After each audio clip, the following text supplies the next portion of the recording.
Nơiរដូវប្រាំងឆ្នាំ1977អង្គការបានដើរប្រមូលជនជាតិវៀតណាមដែលនៅសេសសល់ឲ្យមកប្រជុំនៅមុខរោងសេដ្ឋកិច្ចដោយប្រកាសប្រាប់ថាអង្គការនឹងបញ្ជូនត្រឡប់ទៅស្រុកកំណើតវិញនៅពេលនោះដោយសារគាំទ្រនឹងការលុតដំមិនបានខ្មែរកម្ពុជាក្រៅមួយចំនួនបានចុះឈ្មោះជាជនជាតិយួនដើម្បីបានត្រឡប់ទៅជួបបងប្អូនវិញថ្ងៃមួយពេលខ្ញុំកំពុងយួរស៊ីម៉ងចាក់គ្រឹះស្ពាននៅខាងលិចភូមិរោកស្រាប់តែខ្ញុំឮស្នូរសំឡេងភូភូគឺជាសំឡេងវាយសម្រាប់អ្នកទោសខ្មែរកម្ពុជាក្រមទាំងនោះនៅក្នុងព្រៃដែលស្ថិតនៅមិនឆ្ងាយប៉ុន្មានពីកន្លែងខ្ញុំធ្វើការក្រោយពីដឹងរឿងនេះភ្លាមខ្ញុំមានការតក់ស្លុតនិងភ័យខ្លាចយ៉ាងខ្លាំងស្ទើរតែគ្មានកម្លាំងដើម្បីធ្វើការងារបន្តទៀតព្រឹកឡើងខ្ញុំឃើញឆ្លូបខ្មែរក្រហមក្មេងៗដើរទៅឆែកបង្វិចជនរងគ្រោះដោយយកសរងសូត្រនីលកាមាសនិងត្បូងមកចែកគ្នាដោយសោយក្អាកក្អាយនៅថ្ងៃបុណ្យ17មេសាជិតចូលមកដល់គណៈឃុំស្រុកព្រះនិតព្រះឈ្មោះតាក្រកប្រធានយោធាឃុំឈ្មោះសនអាយុប្រហែលជា40ឆ្នាំនិងគណៈស្រុកព្រះនិតព្រះឈ្មោះម៉ោងប្រកាសប្រាប់ប្រជាជនឲ្យមកជុំ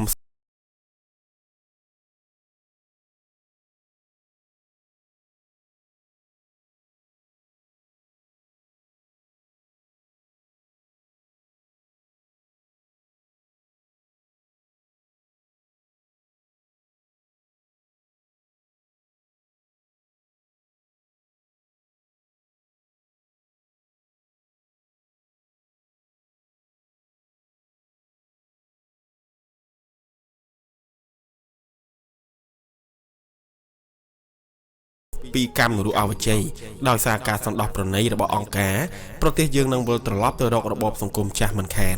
យើងនៅតែនឹកឃើញរបបសង្គមរាស្ត្រនិយមដែលពលនោះប្រជាជនយើងសម្បូរសប្បាយពុំមានខ្វល់អ្វីឡើយនេះគឺជាការស្រមៃ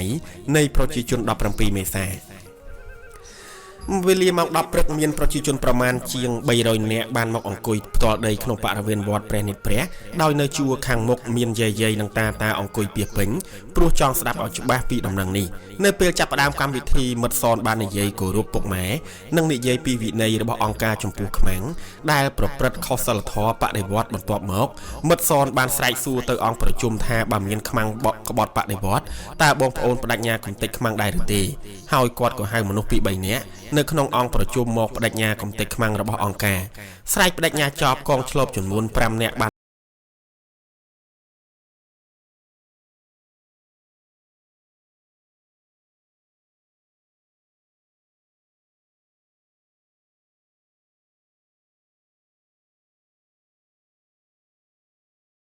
ពីភូមិស្រេះ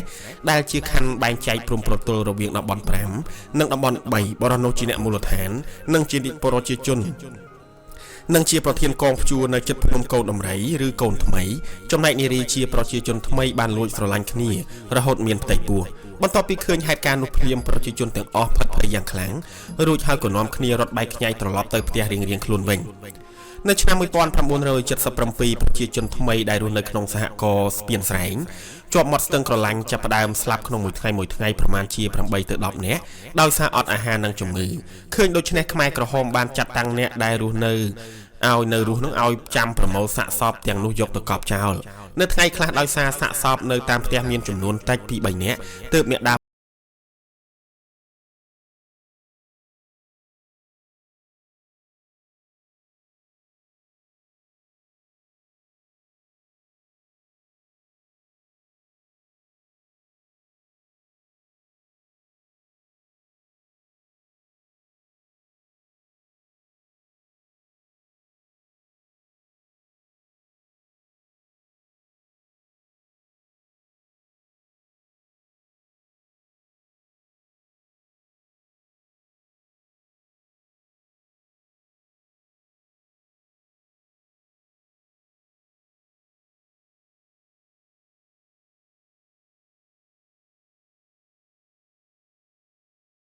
តាំងក្មេងស្រីនោះឲ្យទៅមុខព្រួញឆ្ងាយអស់រយៈពេលជា1ឆ្នាំ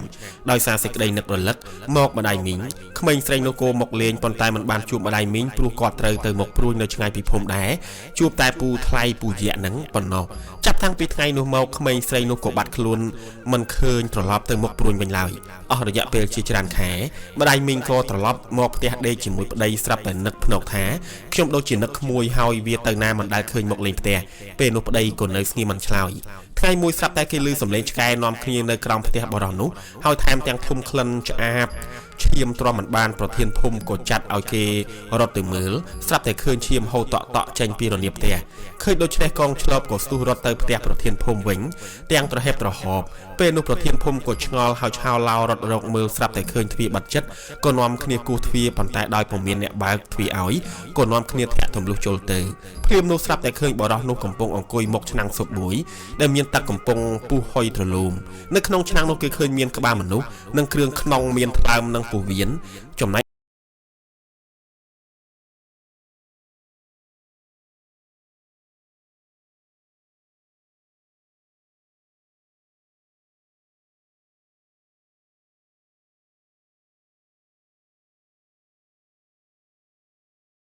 នឹងក្មួយស៊ីព្រោះថាសាច់មនុស្សឆ្ងាញ់ឆ្លប់បានចាប់ចងនៅបណ្ដាមនុស្សចំណាច់កំណាច់នេះចេញពីភូមិមកដល់ទំនប់នៅម៉ោងប្រហែលជា10កន្លះឃើញដូច្នេះកងចល័តក៏ផ្អាកសកម្មភាពឈប់រែកដី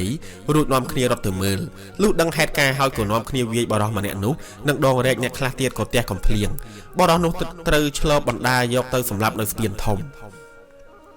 នៅរដូវវស្សាឆ្នាំ1976ខ្ញុំនៅក្នុងកងតវើនមានគ្នា17នាក់កងខ្ញុំត្រូវបានអង្គការដកទុកឲ្យនៅប្រចាំការដើម្បីជួសជុលទំនប់ដែលមានប្រវែងប្រហែល10គីឡូម៉ែត្រចំពោះរបបហូបក៏សមល្មមដែរគឺមួយពេលបានបាយ3វែកចំណែកម្ហូបនៅទីនោះក៏មិនសូវខ្វះខាតដែរគឺគ្រាន់តែយើងដើររកតាមប្រឡាយក្បែរទំនប់ក៏មិនខ្វះត្រីក្តាមនិងខ្យងដែរយើងនៅឆ្ងាយពីសហគមន៍អាចឆ្លៀតរកម្ហូបបានដោយសារมันមានប្រជាជនតាមដាននិងរាយការណ៍ចំណែកកន្លែងសម្រាប់វិញយើងស្នាក់នៅផ្ទះតូចមួយនៅក្បែរជើងទំនប់ផ្ទះនោះសង់អំពីឈើដំបូលប្រក់ក្បឿងប៉ុន្តែមានជញ្ជាំងក្តារតែមួយចំហៀងដូចជាសាលាដំណាក់មួយនៅលើកំណាត់ដ៏ស្ងាត់ដែលជាជំរកដ៏តូចចង្អៀតសម្រាប់ពួកយើងនៅទីនោះយើងពុំសូវមានការងារធ្វើច្រើនប៉ុន្មានទេគឺយើងធ្វើផងសម្រាប់ផងបើសិនមានកន្លែងណាមានទឹកហូរច្រោះជើង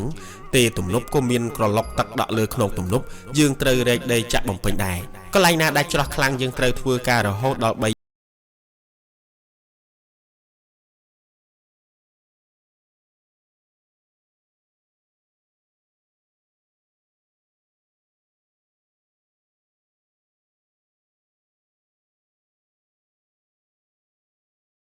តាមរកដំណឹងគ្រួសារដែលបែកគ្នាតាវ៉ាន់ចិត្តល្អសម្រាប់តែអ្នកនិយាយត្រង់គាត់មិនចូលចិត្តអ្នកកុហកគាត់ជាអ្នកមូលដ្ឋានមានដើមកំណើតនៅភូមិកំបោស្ថិតនៅតាមដងស្ទឹងកំបោដែលហូរចាក់ទៅស្ទឹងមង្គលបុរីប៉ែកខាងក្រោម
រាយការណ៍ច្រើនតែមិនមានការពិតគឺច្រើនតែជាការមូលបង្កាច់គ្នាធ្វើឲ្យជីវិតមនុស្សផុយស្រួយដូចជីវិតសត្វមាន់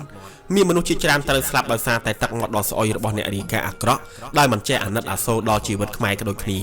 នៅតាមទំនប់ប្រឡាយឬនៅតាមសហគមន៍អ្នកខ្លះត្រូវអង្គការហៅទៅរៀនសូត្រឬដាក់ទិសឲ្យទាំងគ្រួសារទៅនៅភូមិថ្មីឬទៅកាច់ពោតឬទៅធ្វើចំការជាដើមសុទ្ធតែជាពាក្យបោកបញ្ឆោតដើម្បីយកមនុស្សទៅសម្លាប់ចោលតែប៉ុណ្ណោះនៅរដូវទឹកស្រកឆ្នាំ1976ប្រហែលជាម៉ោង10ព្រឹកមានកម្មាភិបាលម្នាក់មកពីអង្គភាពតាវ៉ាល់មករើសយកកម្លាំងទៅនេសាទដោយឃើញខ្ញុំជាមនុស្សមានមាឌធំគាត់ជ្រើសរើសយកខ្ញុំតែម្ដងធ្វើឲ្យខ្ញុំមានការរាយរែកក្នុងចិត្តមិនចង់ទៅទាល់តែ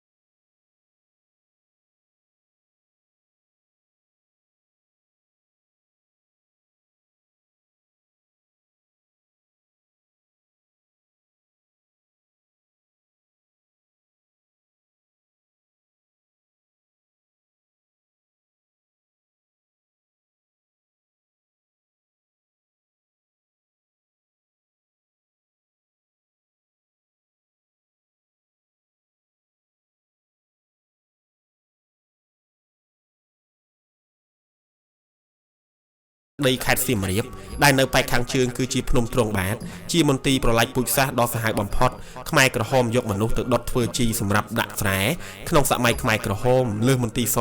21ឬគុកទួលស្លែងទៅទៀតដោយសារការហត់នឿយខ្លាំងក្រោយពីហូបបាយល្ងាចរួចយើងក៏ដេកហាវានៅវត្តតាប៉ុនមួយយប់ដោយមិនដឹងទាំងមូសខាំផង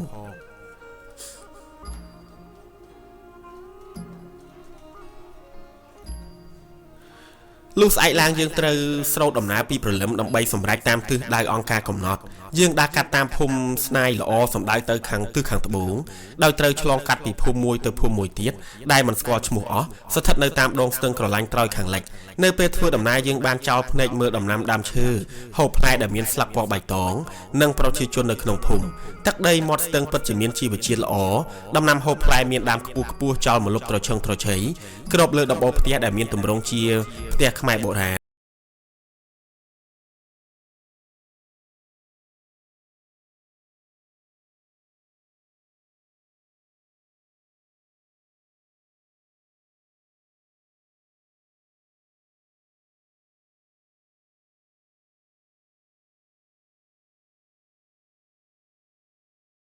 និងផ្សារដែលហាក់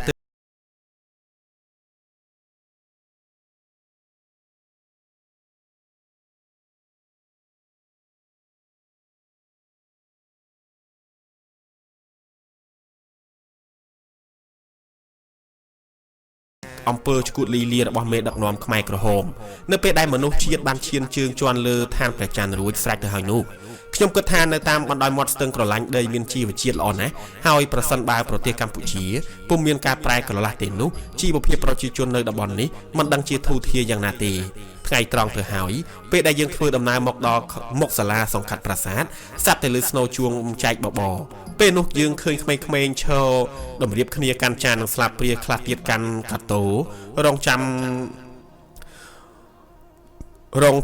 វេនបើកបបរាវម្នាក់មួយវិចកន្លះលុះបើកបានហើយក្មេងៗទាំងនោះយួរបបមកផ្ទះវិញដើម្បីលាយផ្សំនឹងបន្លែដែលម្ដាយរបស់គេបេះតាមមុខព្រួញពេលទៅធ្វើការឬតាមរបងផ្ទះលាយជាមួយនឹងក្តាមខ្យងដើម្បីហូបឲ្យបានតឹងពោះកុមារនិងអ្នកភូមិមានសម្លៀក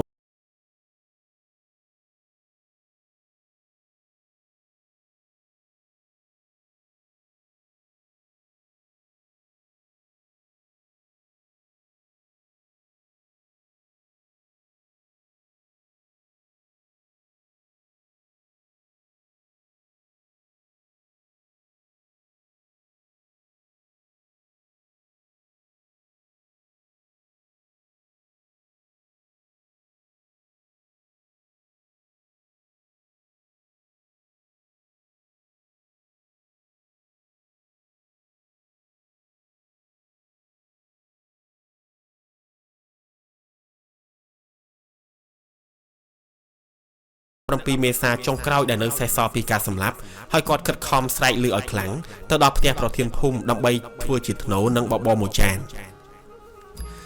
ពេលនោះថ្ងៃកំពុងតែបណ្ដាកូនព្រិចនៅឯនាយធ្វើឲ្យខ្នងអាវរបស់យើងឡើងផ្កាអំបិលនិងធំក្លិនជូរដោយសារបែកញើសលុះបាយរួចយើងក៏ដើរចូលទៅក្នុងភូមិតាមផ្លូវក្រោយដើម្បីរកទឹកហូបរំពេចនោះយើងបានជួបដូនចាស់ម្នាក់យើងក៏សួរគាត់ថាអ្នកម៉ែនេះជាភូមិឪម៉ាល់ទេអ្នកម៉ែនេះគឺជាភូមិអោម៉ាល់ឬគាត់ក៏ឆ្លើយថាមិនមែនទេភូមិនេះគឺភូមិបតត្រង់ចំណែកភូមិអោម៉ាល់នៅខាងមុខហើយត្រូវធ្វើដំណើរប្រហែល3គីឡូម៉ែត្រទៀតទើបដល់ថ្ងៃជ្រេប្រហែលជាម៉ោង3ដោយរយជើងខ្លាំងពេកយើងក៏ឈប់សម្រាកដើម្បីសំណេះសំណាលឲ្យបានច្រើនពីភូមិអោម៉ាល់មុននឹងយើងទៅដល់មួយសន្ទុះក្រោយមកយើងក៏ចេញដំណើរបន្តទៅទៀតទាំងលើកជើងមិនចង់រួចដើរផងឈប់ផងទម្រាំដល់ភូមិអម៉ាល់ភូមិនេះមិនសូវខុសគ្នាពីភូមិបតត្រង់ឡើយមានសុទ្ធតែគុម្ពឫស្សីដើមត្នោតដើមសណ្ដាននិងដើមអ្វីមួយយ៉ាងដូចជាដើមទំពូងនៅខាងក្រោយភូមិជាវាលបឹងនិងវាលស្រូវឡើងទឹកផុតកន្ទុយភ្នែកហើយចុះទៅខាងក្រោមប៉ែកខាងត្បូងភូមិ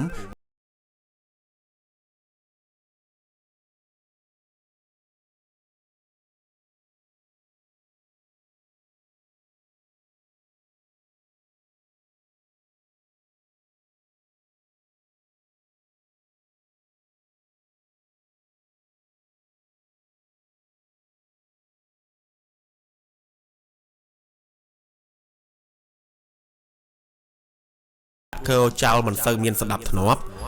ព្រមទាំងមានបង្គោលធ្នោះកើជាពំនុក នៅខាងមុខផ្ទះគឺជារោងឆ្អើរត្រីដែលមានផ្សែងហុយនិងមានត្រីជាង 2000 ចង្កាក់កំពុងធុំក្លិនឆ្ងៀមដោយផ្សែងភ្លើងនៅឡើយរីឯនៅខាងមុខផ្ទះជាប់មាត់ស្ទឹងគឺជាផែសម្រាប់ធ្វើត្រីប្រហុកនិងផ្អកដែលមានខាប់ពីងតូចៗនិងក្រឡជាច្រើនរៀបជាជួរដែលចោលក្លិនឆ្អាបហើយនៅក្បែរនោះក៏មានពីងធំពី3ដែរដែលដាក់សុទ្ធតែខ្លាញ់ត្រីចំណែកនៅក្នុងស្ទឹងមានទូកអុំទូកជាវព្រមទាំងទូកឌុបជាវ4ចំនួនព្រមទាំងទូកឌុបជាវ4ចំនួន2គ្រឿងសម្រាប់ដឹកត្រីភូមិនេះមានផ្ទះធំនិងផ្ទះតូចដទៃទៀតប្រហែលជា30ខ្នងទៀតប៉ុន្តែភាគច្រើនជាផ្ទះប្រក់ស្លឹកខ្ញុំធ្លាប់តែរៀងមកប៉ុន្តែសម្រាប់តែទឹកដែលជម្រៅពី1ម៉ែត្រកន្លះទៅ2ម៉ែត្រប៉ុណ្ណោះការដាក់ម៉ងនេះដំបូងខ្ញុំចេះតែដាក់ទាំងទៅទឹងទៅតែងពេលខ្លះបានត្រីខ្លះមិនបានត្រីខ្លះប៉ុន្តែក្រោយមកខ្ញុំរៀនមើលមេឃមើលផ្កាយដើម្បីឲ្យដឹងថាយប់ណាត្រីដើរយប់ណាត្រីមិនដែរតាមចំណាំនៅពេលខែភ្លឺឬមេឃមានផ្កាយច្រើនខ្ញុំនឹងរកត្រីបានច្រើនតែបើមេឃអ៊ូអាប់ឬចង់ភ្លៀងខ្ញុំរកត្រីពុំសូវបានឡើយប៉ុន្តែនៅភូមិអម៉ាល់គេមិនសូវប្រើម៉ងនៅរដូវសម្រក់អ្នកភូមិនៅទីនោះចាប់ត្រីដោយហុំអួននិងរីព្រួលតាមបណ្ដោយមាត់ស្ទឹងបិទមាត់ទំនាប់ធំដើម្បីចាប់ត្រីនៅរដូវទឹក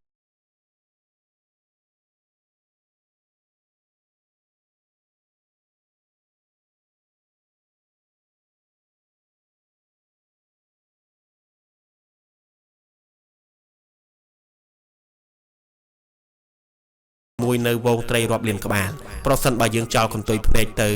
យើងនឹងឃើញខ្នងត្រីពណ៌ខ្មៅហែលប្រជិតគ្នាសម្រុកចេញពីក្នុងព្រៃឬហៅថាទំនាបធំនៅតំបន់នោះមាន2ទំនាបគឺហាយនិងទំនាបរាំងមកកាន់ស្ទឹងដែលមានខ្សែទឹកហូរយ៉ាងលឿនចាក់ទៅទន្លេសាបលុះត្រីហែលមកដល់ច្រកចេញគោពើប្រទះនឹងព្រួញយ៉ាងវែងគោពើប្រទះនឹងព្រួលយ៉ាងវែងដែលអង្គភាពនេសាទតំបន់5រាយនៅតាមបណ្ដោយមាត់ស្ទឹងដែលទប់ដោយចម្រឹងបង្គោលឈើក្លឹមរាប់រយដើមដើម្បីទប់ជើងព្រួលកុំឲ្យបាក់នៅពេលដែលវងត្រីកំពុងសម្រុកចេញ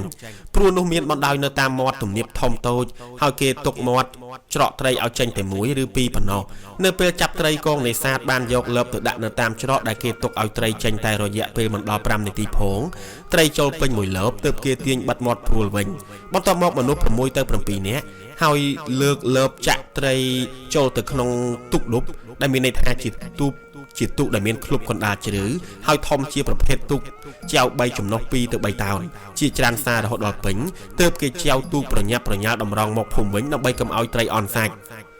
នៅពេលមកដល់ក្រុមស្ត្រីនិងនារីបាននាំគ្នាចុះទៅក្នុងទូកដើម្បីជោគត្រី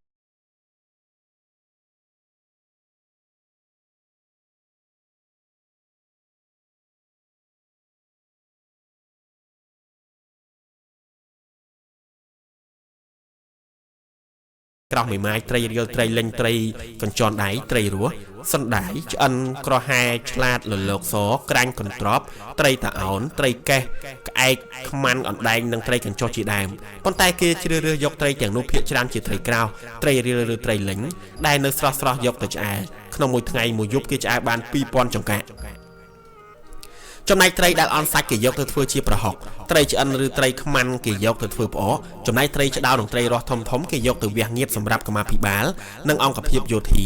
នៅពេលចោះជោគគ្រប់ត្រីពីក្នុងទូកម្ដងគេរមែងខ្លាចត្រីកញ្ចុះដែលនៅលីឡំជាមួយត្រីផ្សេងទៀតតែងតែមុតដៃនឹងធ្មងរបស់វាដែលធ្វើឲ្យចុកចាប់ដល់គល់ឃ្លៀកត្រីកញ្ចុះក៏ត្រូវគេប្រមូលប្រឡាក់ហាលដើម្បីហូបនៅរដូវប្រាំងពេលដែលខ្សត់ត្រី